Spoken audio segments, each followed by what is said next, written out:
संत श्रेष्ठ ज्ञानेश्वर महाराजांच्या पालखीमध्ये चालणारे 2 अश्व हे मानाचे अश्व असतात।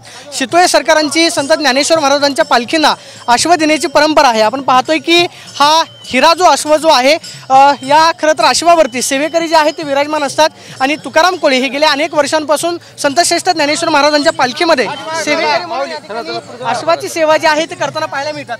तुकाराम दादा यंदाचं कितवं वर्ष आहे?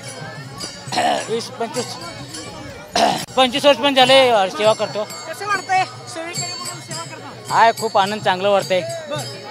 तर आपण पाहतोय की हा अश्व जो आहे हा हिरा अश्व आणि दुसऱ्या बाजूला मोती जो आहे त्यावरती खरं तर संत श्रेष्ठ तुकाराम महाराज त्याचबरोबर संत श्रेष्ठ ज्ञानेश्वर महाराज यांच्या पालखीमध्ये हे 2 अश्व जे आहेत ते खरं तर मानाची परंपरा देतात आणि शितोळे सरकारांचे 2 अश्व जे आहेत पालखीमध्ये चालताना आपल्याला पाहायला मिळतात आणि अश्वाचं सुद्धा त्याच आस्थेनं वारकरी जे आहेत ते दर्शन घेताना पाहायला मिळतात। कॅमेरा पर्सन अभिजित पिसेसोन, मी प्रदीप कापसे, TV9 मराठी, सासवड।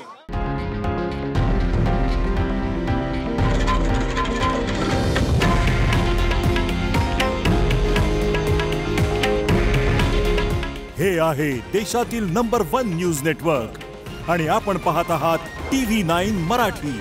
काळजी तुमची, हित महाराष्ट्राचं।